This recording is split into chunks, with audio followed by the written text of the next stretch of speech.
Hello and welcome to I Know Dino. I'm Garrett. And I'm Sabrina.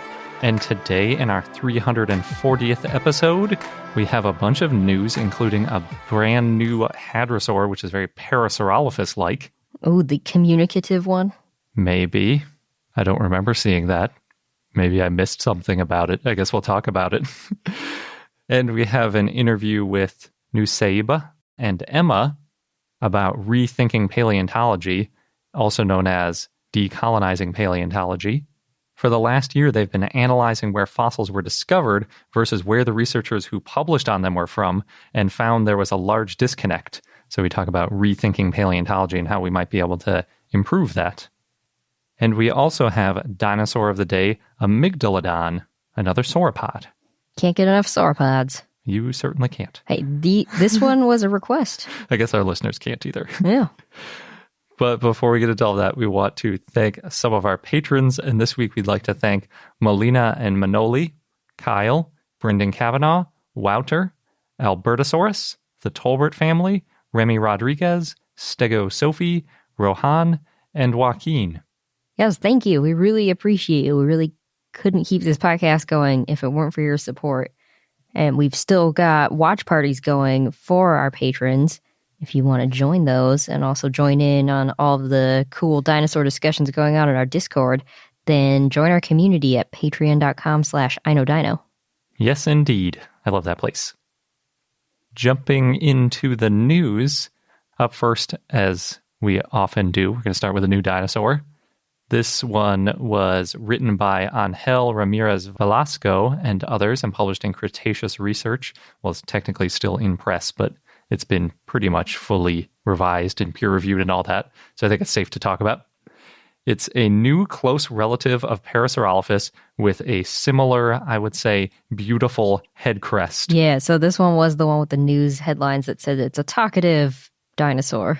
I guess they're probably talking about the nasal passages in the head crest, but it wasn't really a part of the paper much. Oh, interesting. So I guess they're taking some liberties. Maybe because it's closely related to Parasaurolophus, and the thing most people think about Parasaurolophus is that it could make noises. Yes, and has that awesome crest, which was probably functional.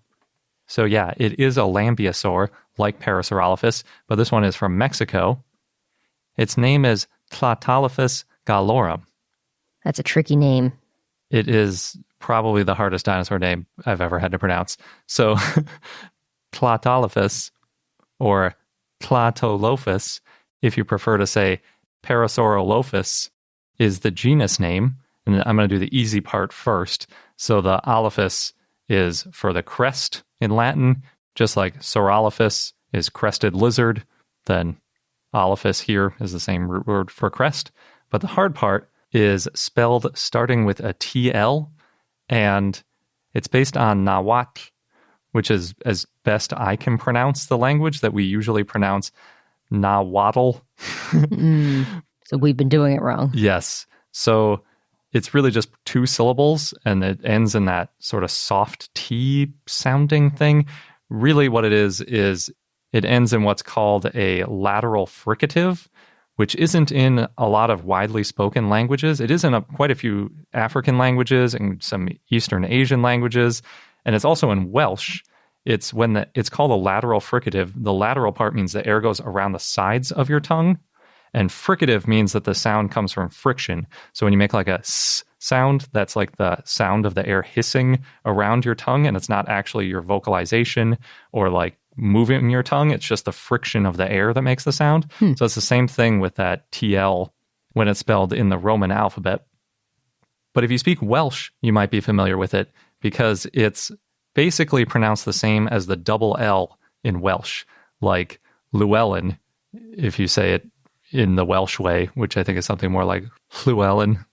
But I don't speak Welsh. I've been trying to learn this from a YouTube channel called Nahuatl Tlatocan, which was released well after we started this podcast. It would have been helpful if we had it when we were first trying to pronounce all these names. Well, we have it now. That's something. We do. I think they launched in 2020, and I think it was from San Francisco State, It was like a project there, and then it spread, which it's really good. They did an excellent job explaining everything, and also all the different ways that it's spelled, because the original language wasn't written. So what happened was when the Spanish went to Mexico, they worked with the people who spoke this language to try to figure out how to write it.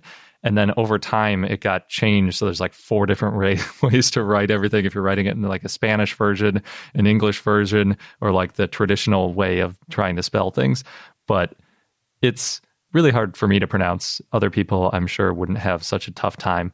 But that Tlat piece comes from Tlatolli, and it has a double L, which you sort of draw out the L as well. So it's another tricky word for me. And the reasoning for that is the glyph for Tlatolli looks like its head crest.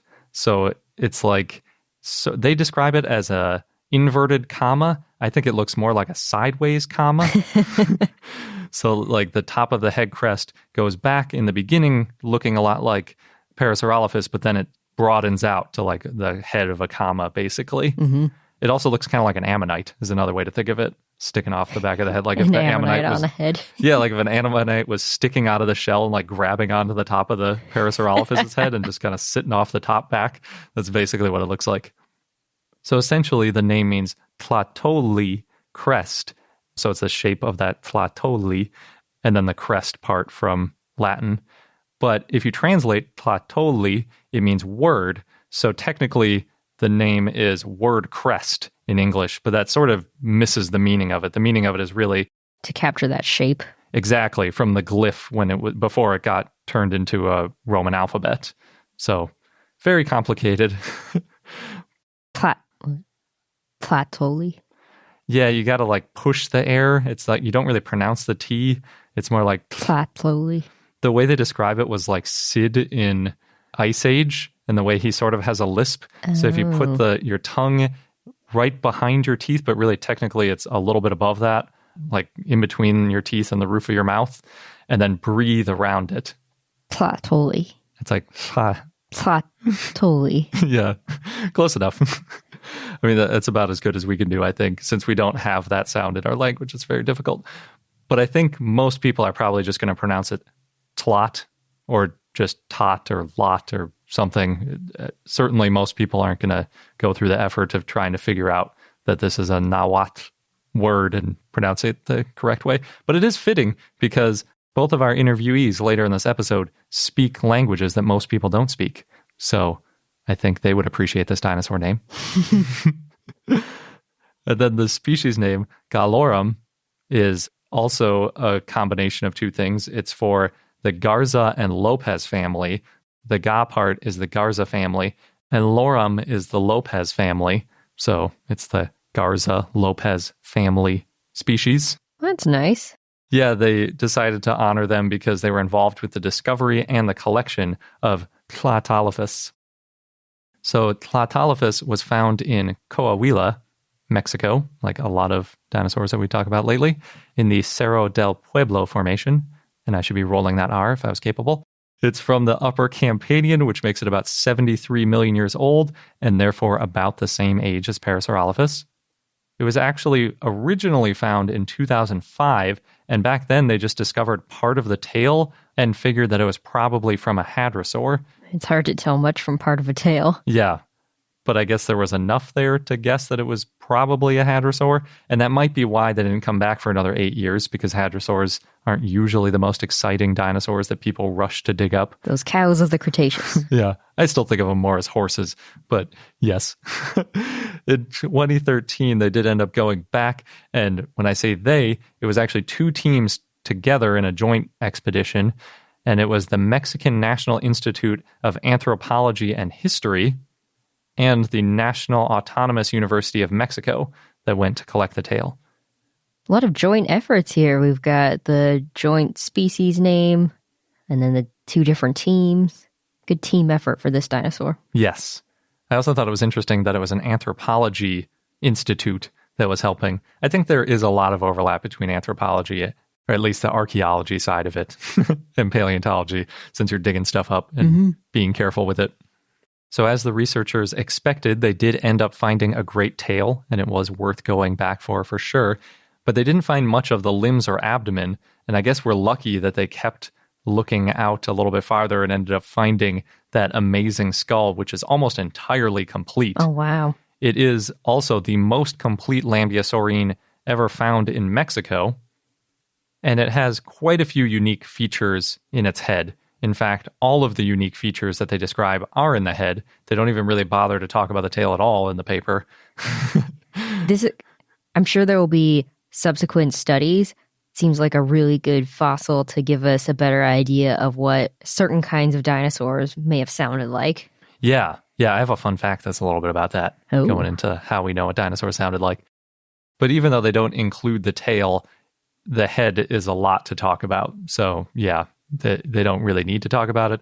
And just like with a lot of hadrosaurs, the body itself doesn't have a ton of unique features. So the head is really where it's at least with lambeosaurs, because they tend to have those big fancy head crests. So that's basically where the action is. I also think it's probably the second longest hadrosaur crest after Parasaurolophus.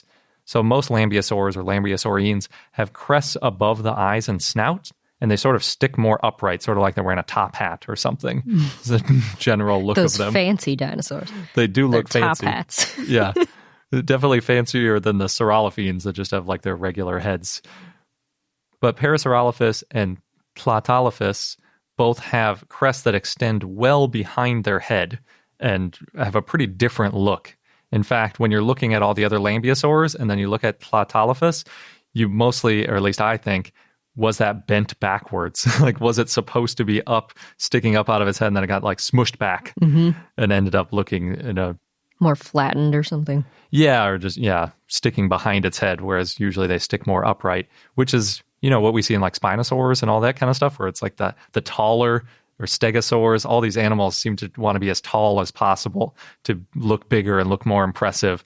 Sticking something off the back of the head doesn't really serve that purpose quite as well. But I suppose then it's sort of like horns or something, where it's just a big fancy structure. So the full skull on Tlahtolophus is about 104 centimeters or 3 feet 5 inches long, which is pretty big. Yeah. But it's not as big as Parasaurolophus. How much is the crest? So about a quarter of that, which is about 27 centimeters or a little less than a foot, is the crest that is behind the head. It's so much crest. It is, but really the crest starts at the tip of the snout. So it's essentially the crest runs the length of the entire length. It's just that, in the back, it's only crest. There's no other skull bits. I just keep thinking, because it's comma shaped, that it's basically a giant punctuation head. Yes. It also, the first thing I thought of when I saw it was that sort of high, loose hair bun, which is apparently sometimes called like a volleyball bun, or like, I was trying to look up the name of this type of bun, but it's like, if you do a bun on the top of your head and you sort of fan it out a little bit and it has that like cushy look to it, it sort of looks like that, where it's like tighter near the head and then it kind of fans out as it goes back and sort of droops a little bit. Should have known there was a name for it. Yeah, but then I was looking up volleyball bun, and a lot of people say they need to be really tight, so I don't know if that's actually true. It might not have a fancy name, but in any event, since this isn't a volleyball or a hair podcast, back to Tlahtolophus. So the skull is very narrow. It looks like it was probably squished and bent during fossilization. The crest is really only about an inch or two wide for the most part. Which maybe is how it was when it was alive. The authors talk a lot about how it's laterally compressed, but they didn't talk too much about it being compressed during the fossilization process. It's just kind of obvious when you look at it, because it's also a little broken, so you can see where it was sort of smushed. But it's not that squished, and you can still see the air passages when they CT scanned the crest. Oh, that's cool. Yeah, it's really awesome. They got a lot of detail about the different elements of their presumed elements, I should say, of where the different structures inside the crest were when it was alive. But they didn't do any analysis of like what frequency they thought it would have vocalized at, or too much about that. I'm assuming that's going to come in a later paper. I'm actually kind of surprised that they did CT scan it and go that in depth into the presumed morphology of when it was alive kind of thing, because since this is the paper that names it, a lot of times it's more like obvious things where you're just measuring like lengths of things and comparing them to other animals. That's why I'm thinking there's going to be more papers later that look at the specific structure. I think you're probably right. Yeah, they did say, too, that there was going to be another paper about the tail, so it could be that that's included in the same paper. Fortunately, though, even though it's sort of squished on the side, like laterally compressed, as we say, so it's like if you put its head in a vise and smushed it Ouch. on the sides. Yeah. From the profile, it looks beautiful. And all the first pictures I saw of it were from the profile, and I thought it was just like the ROM holotype of Parasaurolophus, which is just like perfectly preserved almost. But it's not quite that good. So it looks amazing in profile, just a little bit less good if you're looking at it straight on. Aside from the crest, the skull is, I would say, pretty typical for a hadrosaur. They did point out some unique features about where the teeth were in the maxilla and some details like that that show that it is its own species and genus. But in general, it has a dental battery, just like other Lambeosaurines, and it also has a beak that ends in a flat and serrated front, just like Parasaurolophus and a lot of other hadrosaurs. So it's got that combo teeth with sharp beak weirdness that we're used to. And it's also pretty big. They estimate its full length at about 12 meters or about 40 feet. Wow. Yeah. Interestingly, before I read this paper, I saw it on Wikipedia, and there they had the estimate at 8 meters. So I think they might have originally estimated it smaller, and then through the peer review process, Got bigger and bigger. yeah, revised it as bigger. So That's a good size. either way, yeah. So 8 meters is more on the scale of Parasaurolophus. 12 meters is obviously significantly bigger, so it might be quite a bit bigger than Parasaurolophus was. And that means that, you know, its head probably would have looked all the more impressive next to Parasaurolophus because it would have been higher off the ground, presumably, and all that kind of stuff. And it also shows that it's probably not a juvenile Parasaurolophus since it's so much bigger, or vice versa, because that head crest is such a different shape. And if it's already so large, you wouldn't expect Parasaurolophus's head crest to sort of shrink and flatten and, you know, change shape completely. That would be a weird move. So I think they have some pretty good evidence for it being its own genus. The only thing that it could be maybe is one of the other Lambeosaurines that we've previously named. Where the head crest might not have been as well preserved, so we don't know exactly what it looks like. Exactly. Or maybe those were a juvenile and it could have grown backwards as it got bigger or something to that effect. But I think the details in the jaws and stuff like that are what they use to sort of rule those things out. So pretty awesome. Phylogenetically, Platylophus is a Parasaurolophine, which means it's a really close relative of Parasaurolophus, which isn't too surprising since they both have that huge head crest. It's a really awesome dinosaur, but pretty hard to say unless you speak Welsh. Or a few other languages. Yeah, like Formosan is one of them in Taiwan. It's worth learning, though, because Platylophus is a pretty awesome dinosaur. We have some other news items. The one I'm going to start off with is a sad story. We heard from a few of our listeners about this, and maybe you saw some of the headlines. There was a man in Spain who accidentally got stuck inside of a Stegosaurus dinosaur statue and then unfortunately passed away. Yeah, it's really sad. And it was really surprising, too, because at first I was curious about how somebody gets stuck inside a Stegosaurus statue. But I think they said that he was trying to get his phone, they think. So I don't know how his phone ended up. Maybe he reached inside through the mouth or something and dropped the phone. And then I guess the way in is through the leg, which sounds like it's a pretty cramped space. And then I guess he went in and got stuck partway in and couldn't get back out and was stuck there basically for a couple days. Yeah. Yeah. And a father and son found him. The last I heard, they're still waiting for the autopsy results to know exactly what happened. Yeah. It's a good reminder not to try to climb into or onto dinosaur statues because they're not intended for that and you could get stuck. Yep. So be careful. So just wanted to thank our listeners again for sending us that story. And then we've got happier news. This next one is about some dinosaur fossils that went into space. The company Blue Origin sent them. They're a commercial spaceflight company. It's Jeff Bezos' company. And they sent the fossils to support their nonprofit's Dream Big Alabama initiative, which is the statewide initiative to give all students direct access to space, and along with the Huntsville Science Festival. So pretty good combination.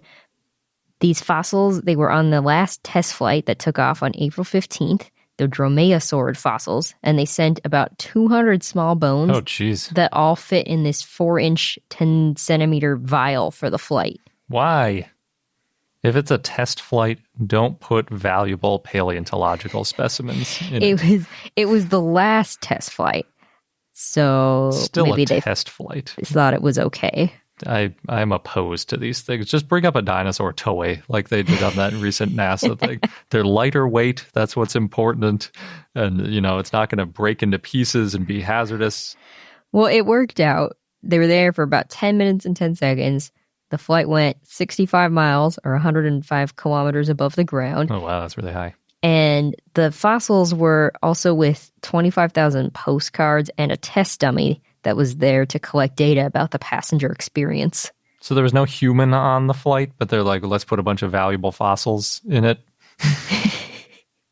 I see what you're saying, but still, it was the last test flight, so it wasn't totally new.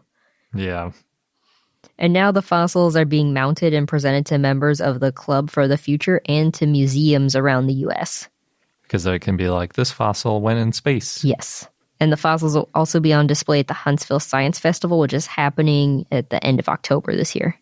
I suppose. I guess it's kind of like zoos, where it's like if they get people more interested in conservation and stuff, then it's worthwhile. So if this is a way to get people more interested in science and space and dinosaurs. Yeah, well, there's a lot of overlap between interest in dinosaurs and interest in space. I suppose.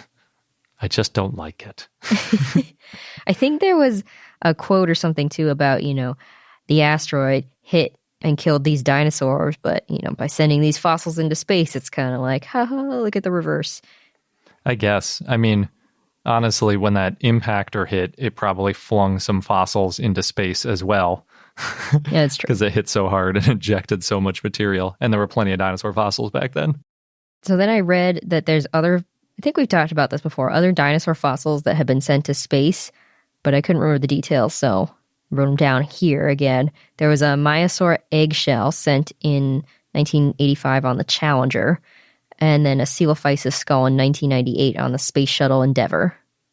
And part of a T-Rex went on the first exploration flight test by NASA's Orion spacecraft in 2014.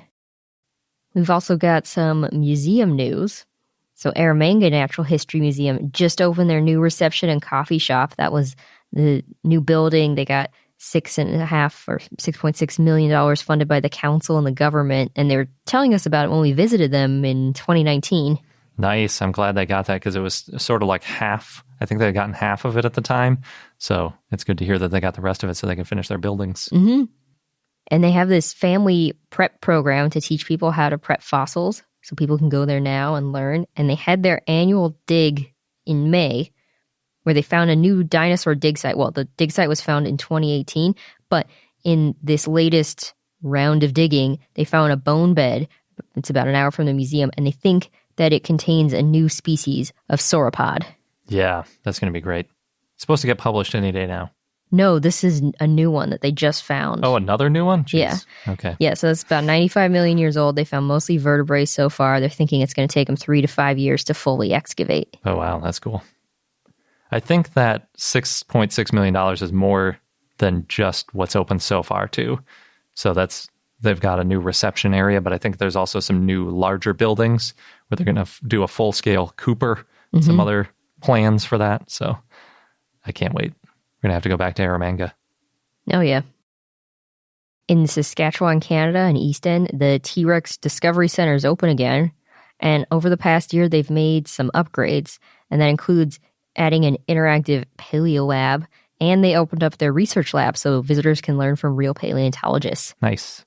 So if you're visiting, it's limited to 30 people at a time right now. But it's open.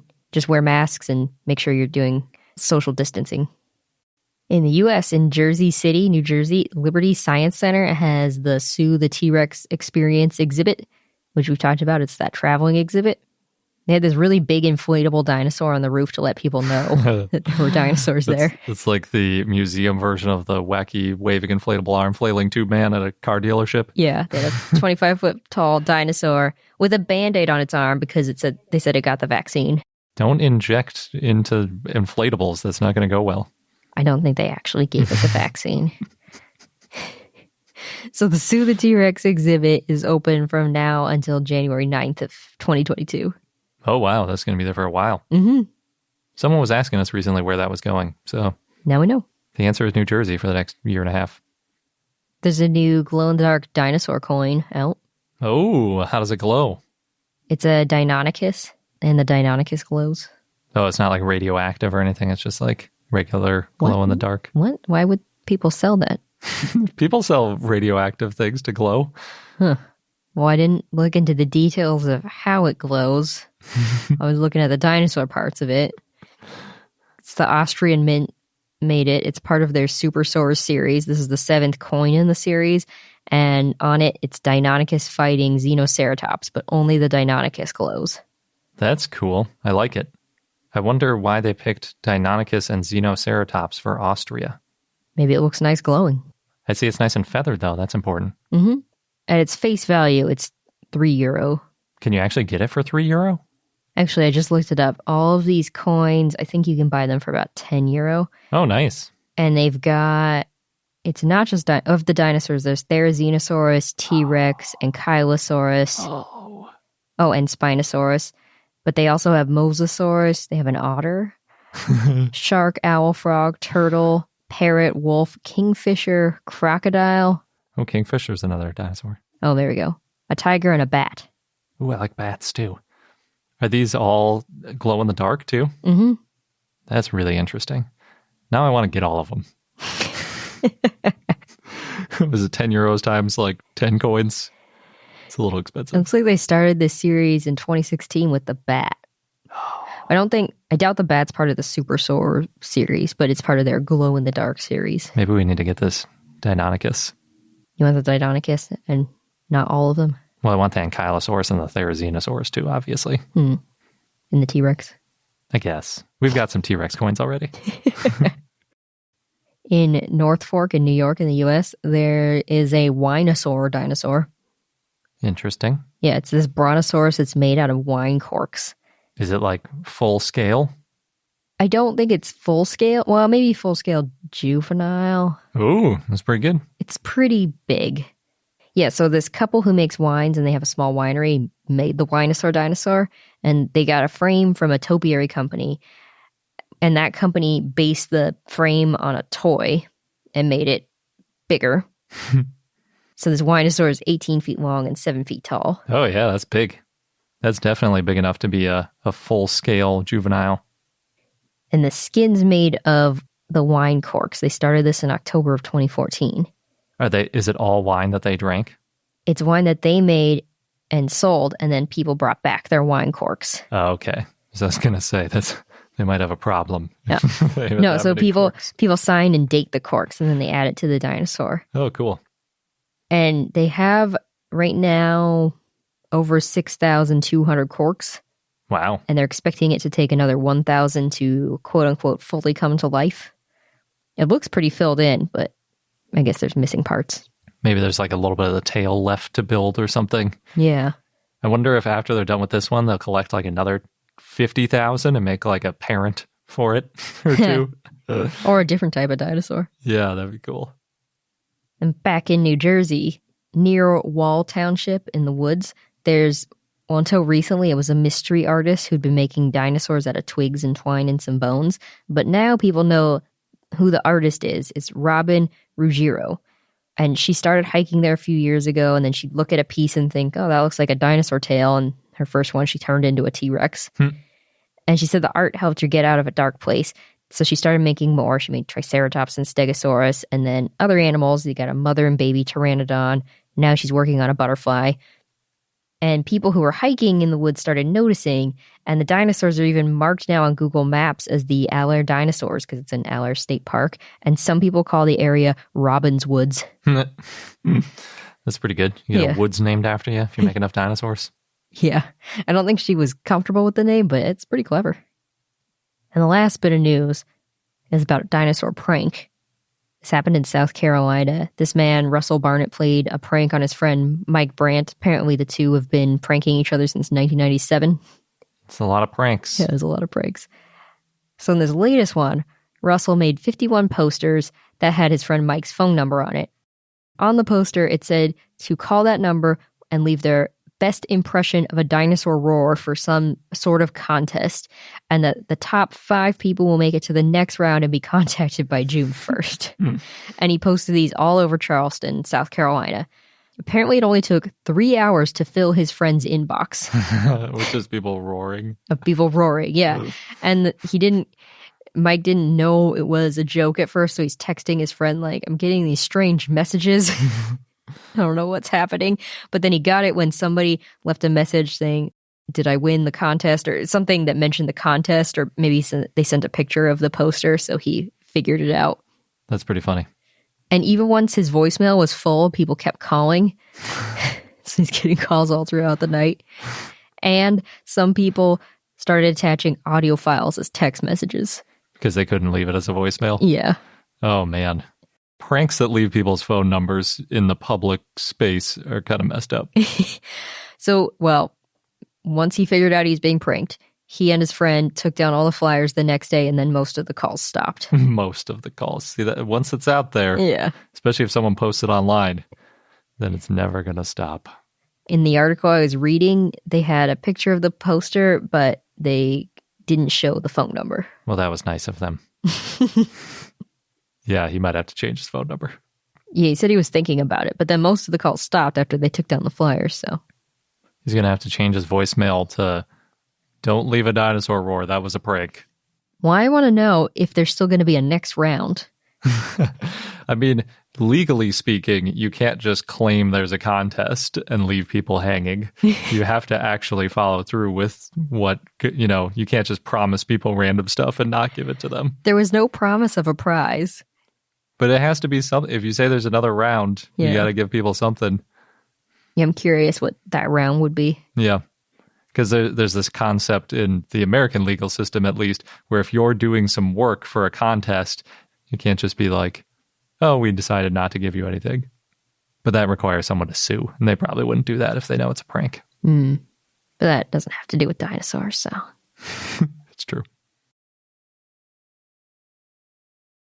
But without further ado, on to our interview. And as always, we have an extended version for our patrons in our premium content feed. We are joined this week by Emma and Nussaïbah, who is a PhD candidate at the University of Erlangen-Nuremberg.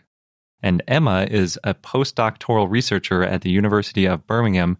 Both were recently interviewed in a New York Times article about decolonizing paleontology, which is why we're speaking with them today. Thank you both for joining. Thank you for having us. So I guess going into it, for some of our listeners who might not be familiar with the term, like what does decolonizing paleontology mean? That's a hard one. To start too hard. Yeah, I think this is probably the wrong time to mention that we hate the term decolonizing. Oh, go for it. Is there a better term? I don't think we've actually thought about whether there's actually a better term, but we both feel like the term decolonization has basically become like a trendy word that people use to kind of say what they want to do, but leave the action behind. Like they don't actually do anything, and it's become something that, I don't know, like maybe Emma, you usually can explain things better. I think one of my best ways of describing it that I use most often is it's become a comfortable term for something that should be uncomfortable. And decolonizing something actually involves actions like giving stuff back or like changing policies to make things better. Whereas decolonizing is used more often passively to describe documenting colonialism or that kind of stuff. So I think it's just become a very comfortable term when actually this should be action orientated, and it doesn't tend to be very often. Yeah, that's really interesting. Could you tell us a bit about, 'cause you were both looking at the paleobiology database? Yeah, we're starting off with the paleobiology database, mainly because this is where we kind of connect in our 9-to-5 jobs, because we both use the paleobiology database, which is a big community-led database. It's publicly accessible. You can pop up on the website and have a look at it for yourself. A big database that contains fossil occurrences from all over the world that are from the primary literature, so from manuscripts, papers that have been published, and from other things like books and theses and that kind of stuff. And it is one of the most widely used databases for fossil diversity stuff, so looking at biodiversity through time. So there's been a lot of research on, the sampling biases that are in this database and in fossil occurrence data more generally. And they're really well documented, but they focus on geological processes and human biases in terms of like research interest and time intervals and that kind of stuff. But nobody's really looked at the underlying like socioeconomic, financial, other things like that would come into play when it comes to who has access to research funding or the means to collect this kind of data. So we wanted to have a look at this, and we started off looking at English proficiency and how that linked with how much data was being produced. And it just spiraled because there's so much to look at.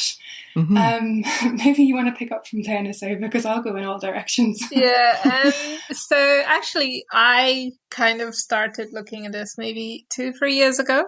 Well, not looking at it in detail as we are now, but that's because, so I only got into paleontology about 3 years ago. So before that, knew nothing about fossils or anything. And at the beginning of my master's program, I was basically shown this chart, about the paleobiology database by my current supervisor. And he actually did like some analysis where he showed that the number of occurrences, so fossil data basically in each country correlated with the GDP of that country. Mm-hmm. Except for Brazil. So Brazil was the outlier there for reasons that we now understand. But I come from a geography background, so I always did like physical sciences together with the social sciences. So I was really intrigued because this is the sort of things that I used to look at before, like how the natural sciences interact with social sciences. But I never actually had the chance to look at it until I met Emma. And I have to mention, we've actually never met each other in person. Someday. And the rest, basically, we've been working for about a year now. Mm-hmm. Almost a year, right? Yeah. And we are almost done with the first part of the project. Yeah. Nice. So what's like the thing you're most proud of that you've accomplished so far? Oh. I've never thought of this, actually. No. Surely it would be the database that we have, that we grinded on. Just got so much. So we took data from the paleobiology database that involved the references that were used to add these fossil occurrences to the database, like I mentioned, primary literature and published papers, that kind of stuff. And we searched for the authors' affiliations and the countries that they came from and the countries that these fossil occurrences were found in. And we worked on that for almost exactly 9 months. So it's our literal data baby. Mm-hmm. And I think I have to add, we are talking about 30,000 publications. Wow. By hand. Well, I think we did about 9,000 semi-automatically, but that still leaves about 21,000 that we did manually. Most of them Emma and I did, and we got some help a little bit from some other people. But I think when we finished, we didn't know what to do with our time anymore because, it was literally 9 months, almost every single day working on this. Not knowing when we would finish. Yeah, it was literally a routine of get up in the morning, check emails, enter data, begin the day. And I was felt very lost at the end of it. But I guess I probably would be most proud of the connections we've made. I know I've mentioned this already, but yeah. I was just about to say, I think I never thought I would reach out to so many people in such little time and be able to build actually good relationships with these people and work with them on so many different things and have so many discussions with people who really, I think, without the pandemic would not have happened because we didn't have like, of course, like there was Zoom and Skype and whatever, but it didn't really become a thing until the pandemic. And to be honest, I'm so grateful for this. Yeah, same. Yeah. Yeah, it's definitely a silver lining. Mm-hmm. I know earlier you had said that some elements of paleontology are sort of innately colonial in a way. So one way that I think about it is I always want local museums to be the repository for any fossils that are found. But is one of the issues that not all areas have a local paleontologist or a local museum? Or is there some other major issue that you find to working with local paleontologists? There's a lot to go here, I think. I think first, it's very true that sometimes there might not be a local paleontologist or there might not be a local museum. And then this is the time where you have to think, why is that? Especially in an area where, you know, fossils are dug up very often, or they're like major producers of different fossils. It's like, why in such an area there aren't any local museums? And that's because probably traditionally these fossils, maybe during colonial times or just after, these fossils were already being taken to other places to be studied by people, whether it's outside the state or outside the region or even outside of the country. And there wasn't even the opportunity for this particular locality or city or village, I don't know, to even develop these infrastructures. It's like, there's no fossil staying here. What would be the motive, you know, to even have that? And then have cases when you do have these museums, you do have local paleontologists, but still these fossils keep going away, especially the very prized ones. So we're talking like dinosaurs or vertebrate fossils, or I don't know, super well preserved plants, the exotic ones, basically. Gotcha. Yeah, for sure. We see this on so many different scales as well. Another branch to this project that we're doing that involves a whole other set of collaborators is looking at species and what they're named after, or who they're named after. And one of the things that we're collecting as part of this is where the fossil was collected from and where it is currently housed. And there's the obvious examples that we can all think of where fossils have been taken from countries that are lower income, part of the global south, and are now reposited in Europe and America. In big name museums. But it's also happening on a local scale. We'll even see it here in England, where they'll be collected from like a beach outcrop or something like that. And there might be a local museum there, a tiny one, but it's much greater to like go to the NHM in London and have a look at it there. And so to be shipped off up the road to London instead. And there's so many things connected to this. And a lot of it has to do with funding and where the money flows. So people are more likely to go to London for a day trip, spend some money, donate to the museum there. And a local museum, it involved people having to travel very far. What else would they do? Would they really only travel there for just this one fossil? And there's so many other things at play there that nobody really considers the end result here. And that's just basically shipping off knowledge to the big centre. And it happens all over the world, of course, as I mentioned. But yeah, even on the local scale, it's really sad to see this happening, and it shouldn't necessarily need to be that way. Yeah. I, for one, love visiting small museums in the middle of nowhere. I think it's one of the best. When you go to a place and you know that like all of the stuff in this museum is from this place where you are, and you have people there that are experts just in that specific fauna. I love that so much. It's like, it's nice going to the big museums and seeing such a huge collection from so many different places. But yeah, it feels kind of better to go to the actual site. Yeah, I'd have to agree with you. Yeah. Going back a little bit, you said you've got 30,000 publications and you were able to automate 9,000, which is amazing. It sounded like, based on both your backgrounds, you're both coders, at least to some extent, right? I guess, could you talk a little bit about like how important is coding for research these days? Nussaïbah's the coder. I'm the use code for a purpose person. Then maybe I should take this one. So I started coding when I was a child. So I was probably 10 years old.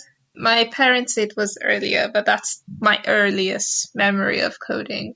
And this started because my parents didn't want me to sit around on the sofa and watch TV during summer holidays.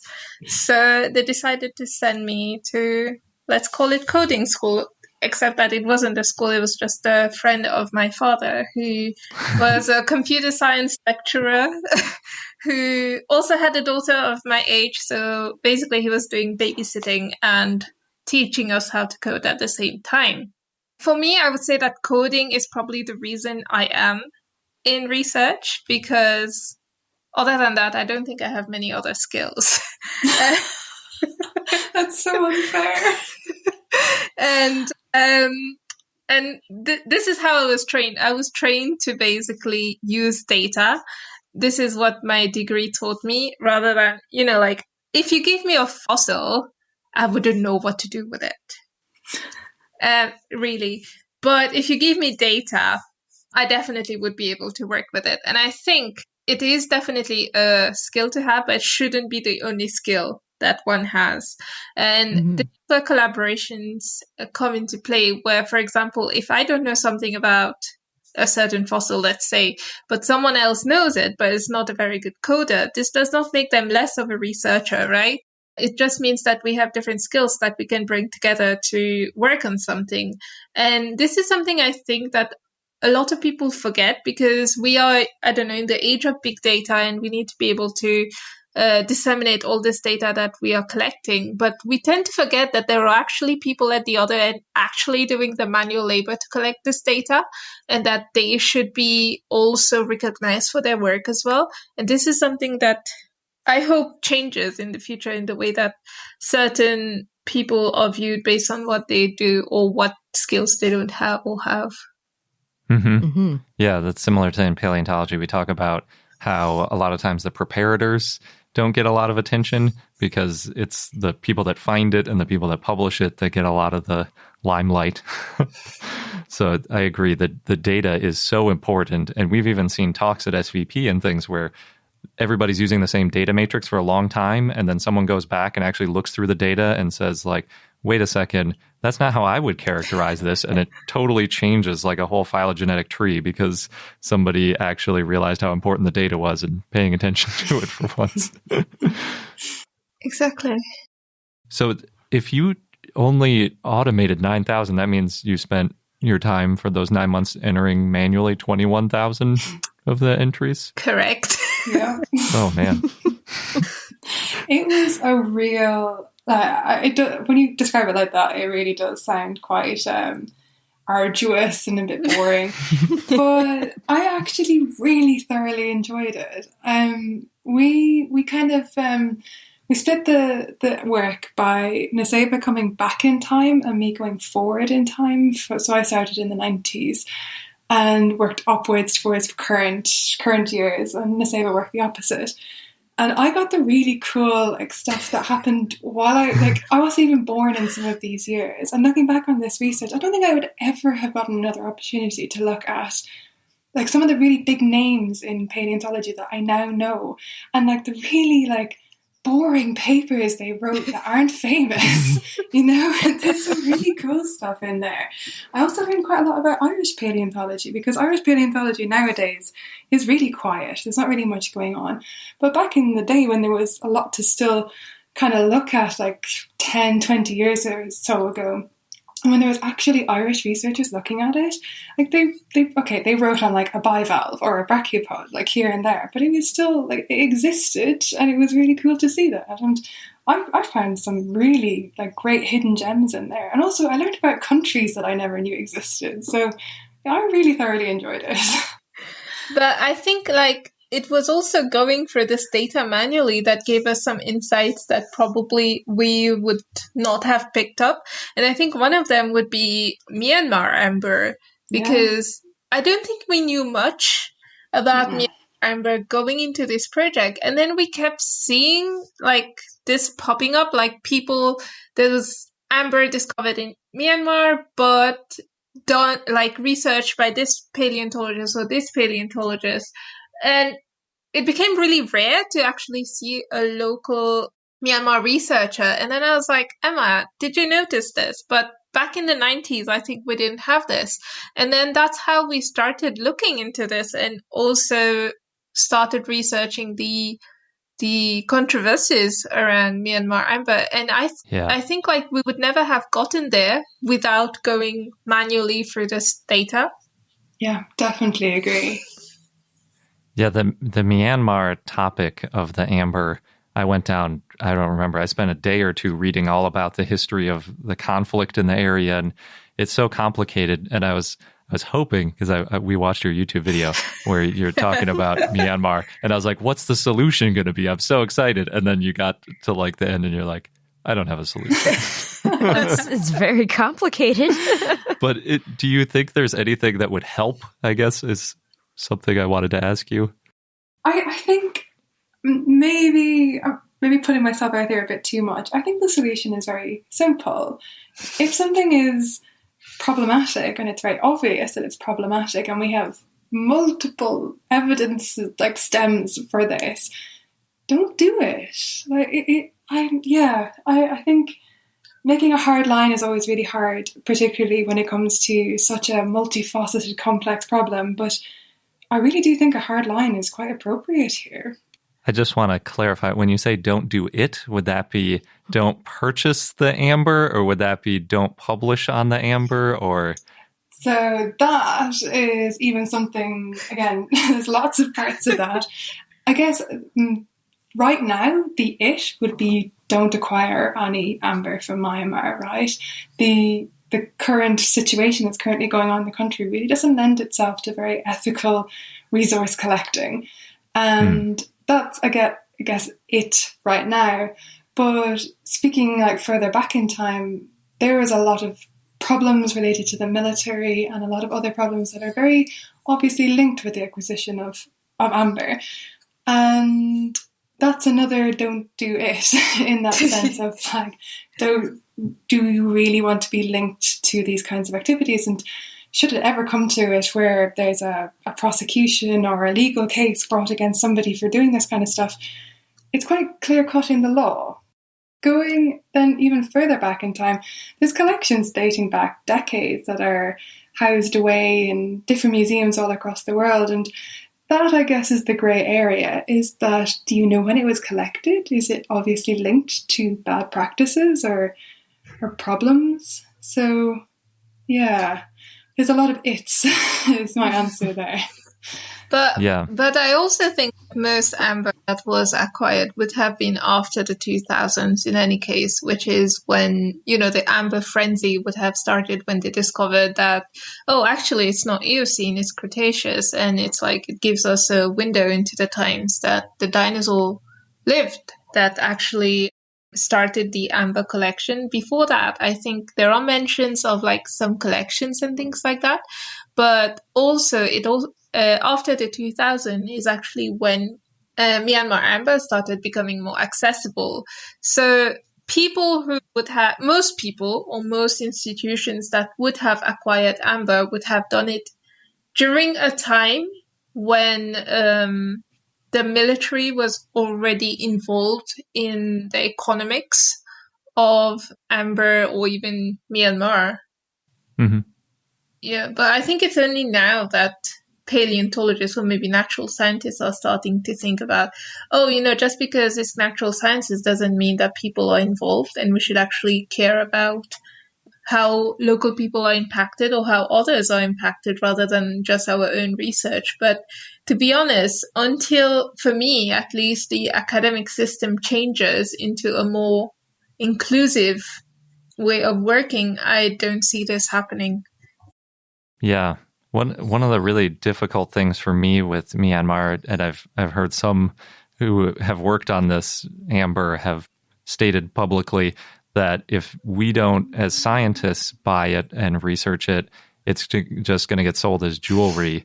And I think to most paleontologists, that's like, it hurts to hear that because you think, oh no, we're losing access to this once in a lifetime sort of find. I think that's what makes the Myanmar piece so hard for people to accept. Like, oh, no, I just won't buy it. But yeah, do you guys have any thoughts about that? I was literally writing about this before I came on. You should definitely take this. In a different context, there's this argument is constantly brought up that, well, if we don't research it, then nobody else will.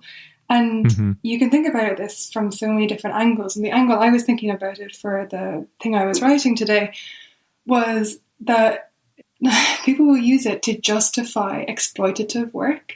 So they will use it to justify going into countries like Myanmar and also other countries that are maybe a little bit better off even, like Brazil or Mexico or other countries like that, and use it to justify their position as the savior of science and going in and to do this scientific research, when actually it can sit there, it can chill. It doesn't have to be worked on right now. You can collect it, let the local expertise do what they need to do with it, and then you maybe strike up a collaboration and do it later. But in the case of fossils, I think beyond any other data that we have for natural sciences, fossils are destroyed all the time. They're destroyed through natural disasters, construction, road building, all of that kind of stuff. And yet they're not the ones that we think about when somebody says, well, we must do it for the sake of science and we must save these specimens for the sake of science. And it's like an onion. You open layers. Actually, what it all boils down to is just people wanting to use their privilege and exert it over everybody else and use this very colonial mindset to spin it right back to where we started, and use this colonial mindset to own the science in a way. I hope I've described that in a pretty accessible way. Nussaïbah, have you anything to add? No, I think you put it quite clearly. Yeah, I feel more convinced than ever because you're right. There's always more fossils out there that could be found, and saving one fossil and using that fossil as a way to sort of prop up the wrong way of doing things isn't really a viable justification. That's actually a really good way of putting it. I mean, you've even helped me into saying that. Also mentioning museums and how there's so many specimens in museums that they go unstudied. They're sitting in drawers, they're dusty, waiting for somebody to come along and describe them or include them in an analysis or a data set. And there's so many of these, and museums are probably more accessible than field sites. So there's a lot to be said for, maybe taking a step back from the field research and seeing what's in your local museum first before you indulge in what could be a very unethical and maybe even illegal practice. So, yeah. That's a really good point. And combining that with the sort of blood diamond analogy of Burmese amber, the collection of the amber, even if it isn't a private collection, which is sort of like being in a museum drawer, hopefully eventually the scientists will get their hands on it, it still gets prepared in a kind of similar way. And I know a lot of the pieces that have been described by scientific literature were already prepared in a jewelry-like fashion. So I don't think that savior analogy really even works with the Burmese amber because it's already been jewelryified to some extent before it was discovered. Yeah. So like if you wait a little while to study it, and you refuse to work on it in the time being, and you can later acquire it and get it in the hands of scientists, I think, you don't really miss out on much anyway. Interesting. You guys have really helped me come around on this. Likewise. Hearing it said back to us is really, really helpful. Definitely. Cool. Yeah, thank you for going down the Myanmar rabbit hole with me. It's a rough topic. It's a real rabbit hole for sure. Oh. Yeah. On a lighter note, unless Garrett, you had a... No, I'm good. And I saw you were involved in something called the Brilliant Club. Can you tell us a bit about that? Oh, this is quite a diversion from the... So the Brilliant Club is a charity, an educational charity based here in Britain. And it is a charity that recruits and places PhD researchers and recently graduated researchers like postdocs to deliver university-style tutorials in local state schools that have usually a high or a low progression rate to highly selective universities. And this charity, I've been working with them now, I think, for just over 6 years, where I've taught over 100 students. And all of these tutorials have been based upon my research, so in paleontology, particularly my diversity research, macroevolution stuff. And the whole idea is that these tutorials, they're over a short space of 6 to 8 weeks. And these tutorials are meant to be university style, maybe university level, to kind of inspire the kids to take up something new, think about something different that's outside of their curriculum, and hopefully see themselves in a position where they could also go to university, particularly in schools where that might not be the culture. And I have absolutely thoroughly enjoyed it. At the moment, I'm part of a tutoring program where I'm helping students in biology catch up with what they might have missed out on over school closures due to the pandemic. And yeah, it's been highly rewarding, as you can imagine by that description. It's been great. I definitely see myself in a lot of the children because I didn't grow up in a very affluent area. And yeah, I've absolutely thoroughly enjoyed it and gotten so much from it in the process. So yeah, thank you for asking me about that. Yeah. That sounds really cool. It did. Yeah, I saw it somewhere in one of your bios. Like, oh, that sounds interesting. That almost seems like, yeah, that it actually ties in a little bit into decolonizing, because you could imagine this being used to sort of drum up some education for areas that might have dinosaurs or other fossils in their backyard and not even know about it. Yeah, it's something that we see kind of quite a lot actually when you do outreach with paleontology, is that paleontology originally comes from a very gentleman's club kind of pursuit, and it's very the Bone Wars, like the most extreme example ever. And it's not eye-opening is probably the wrong word, but you definitely see a light bulb moment in some people when you explain to them that like we can do cool modern stuff with fossils, like coding or like 3D scanning and that kind of stuff. And it becomes instantly accessible. It's no longer this affluent pursuit that only white gentlemen do. And yeah, I guess it has a little aspect of that in it. Yeah. Cool. I've got one more question for you both. Mm-hmm. For our listeners, where's the best place to find out more about you and your work? Probably online. So we technically have a website, and that is paleoscientometric. Wait, what is it? It's paleoscientometric, spelt the American way, so without the second A, with scientometric referring to our use of primary references or literature in order to document these kind of patterns. And I think that was built halfway through the project. So it contains a lot of what we are doing, but not all the stuff that we're doing. I can't emphasize how quickly this moved on from even like something that we were able to corral into a website. But yeah, you can definitely follow us on Twitter about our updates, and we tend to tweet about it as much as possible. But I think that webpage is probably best. And if we know people are checking it, this might provide us with motivation to actually update it. I know how you feel. Yeah.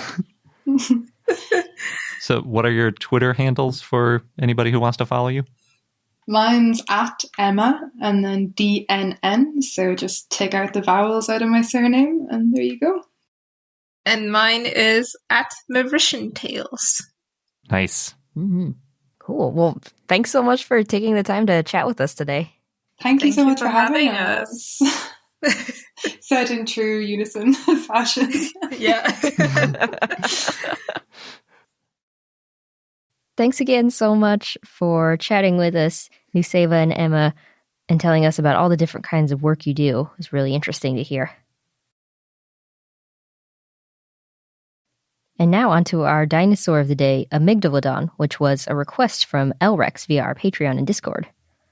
Amygdalodon was a basal sauropod that lived in the Middle Jurassic in what is now Argentina in the Cerro Carnerero Formation. It looks like other sauropods. It walked on 4 legs, it had a long neck and a long tail. Not much is known about Amygdalodon. but it is one of the few dinosaurs from the Jurassic found in South America so far. It's estimated to be 39 feet or 12 meters long and weigh more than 5 tons. That's pretty small for a sauropod. It's lighter weight than some African elephants. Still bigger than the Dinosaur. That's true. Amygdalodon had almond-shaped teeth, and the enamel on its teeth had a wrinkled pattern. Angel Cabrera, who described the dinosaur, said that the teeth were very similar to Brontosaurus teeth, but narrower and about 50% larger, though he said Amygdalodon was much smaller than Brontosaurus, so proportionally its teeth were stronger. One of the teeth was found implanted in the alveolus. That's the name of the tooth socket, basically. Mm-hmm. The type species is Amygdalodon patagonicus. The genus name, Amygdalodon, means almond tooth. Oh. And these fossils were found in 1936. Before that, no sauropod fossils had been found in Argentina.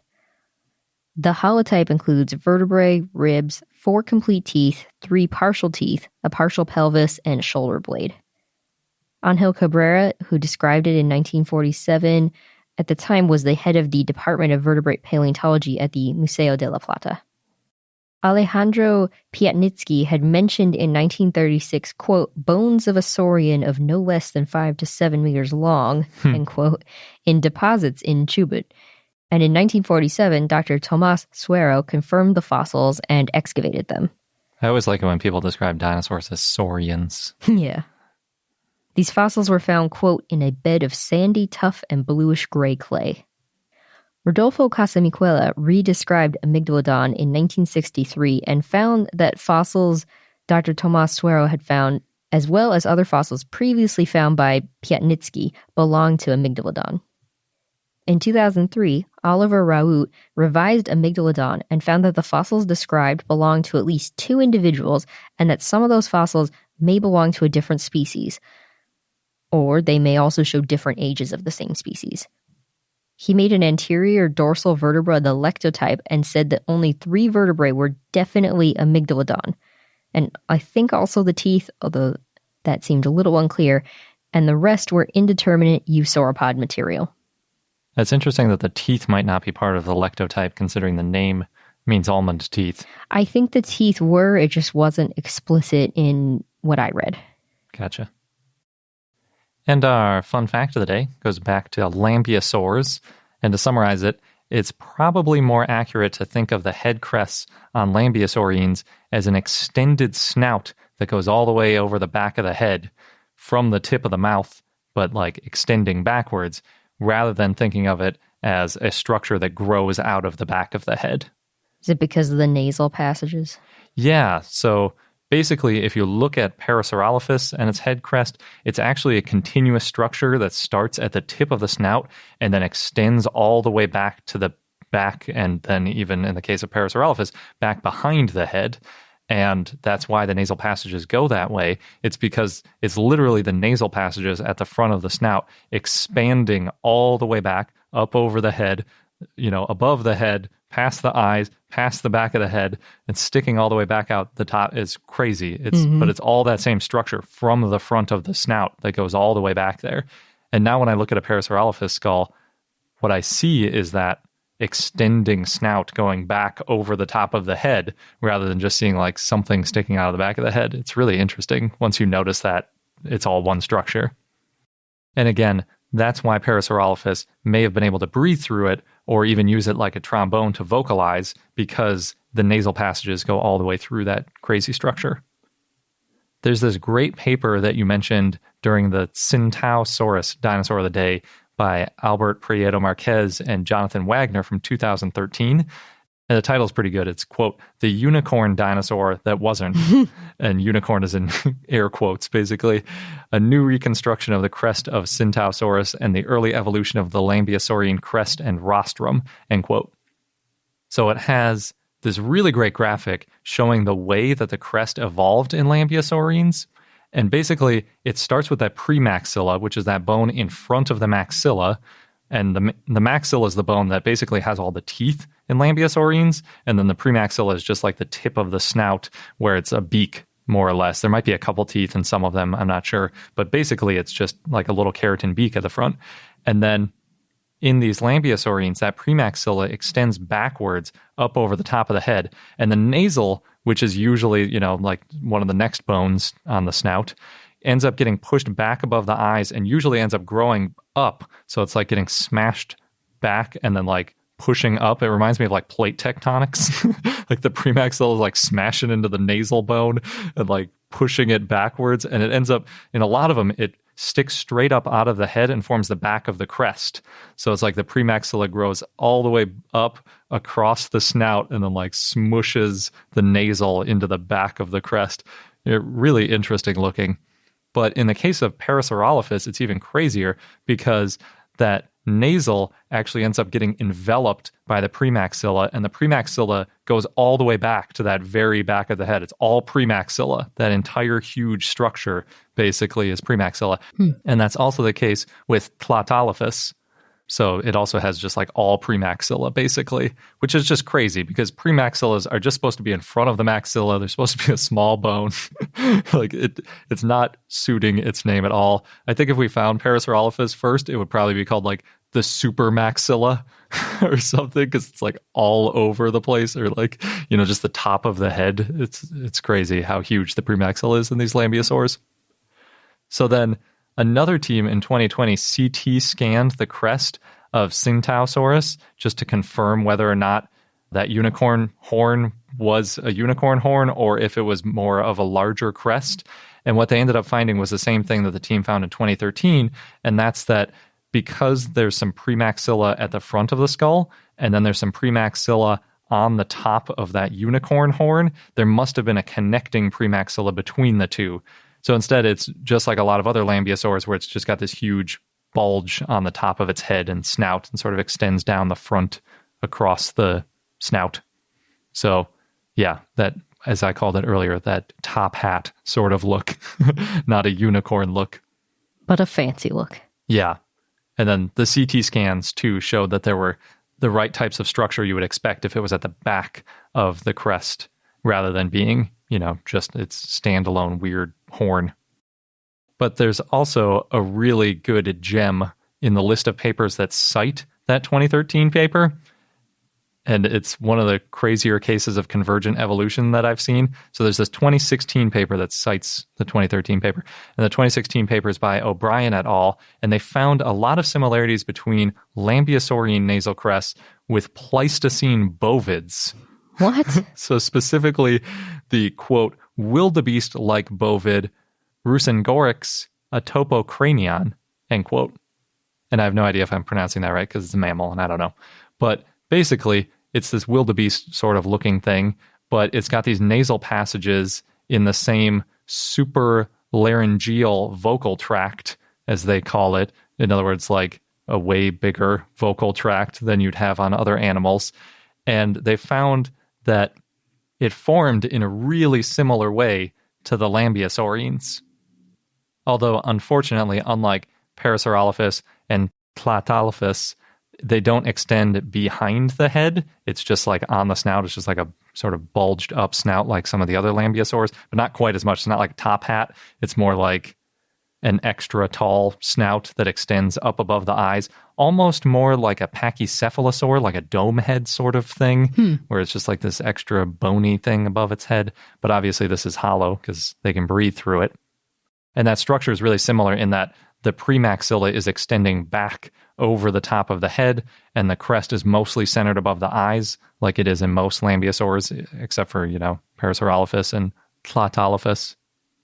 But by taking the length of the nasal passages in Rusengorix as well as Parasaurolophus, you can calculate the resonant frequencies of the crest.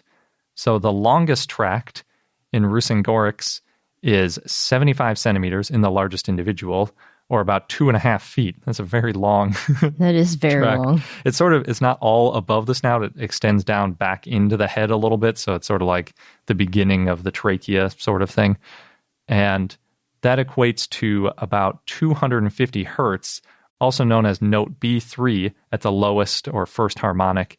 And that's one key left of middle C on a piano. And since we have a piano behind us, we're just going to play it.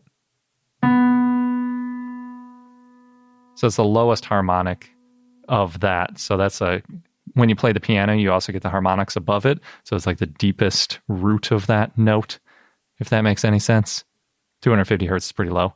And then Parasaurolophus walkeri, the holotype, with its 3.5 meter nasal cavity, so because it kind of loops around, it's even longer than the length of the crest itself, is almost 5 times as long. And as a result, the frequency is about a fifth. And that equates to about a 48 hertz first harmonic, which is near G1, which is the 7th key on the keyboard. So that's roughly what a Parasaurolophus would sound like if it was resonating at that frequency, which is obviously crazy deep. There are a few bass singers that can hit G1, but in general, it's almost half of the frequency of the lowest bass note in a standard bass singer range, which is E2. You can connect dinosaurs with anything. You really can. I had some fun going down this rabbit hole about different music and notes with lambeosaurs. Unfortunately, that new paper with Clatolophus didn't mention the frequency that it would have resonated at, but it would have been somewhere in between Rusengorix and Parasaurolophus. I'm guessing it would have been in like the 1 meter, so maybe 100 and something hertz ballpark. I'll be waiting for another paper on that. Yeah, somewhere on the left half of the keyboard. All very deep notes. Yes. And that wraps up this episode of I Know Dino. Thanks for listening. If you're not already, please join our community, patreon.com/iknowdino. Thanks again, and until next time.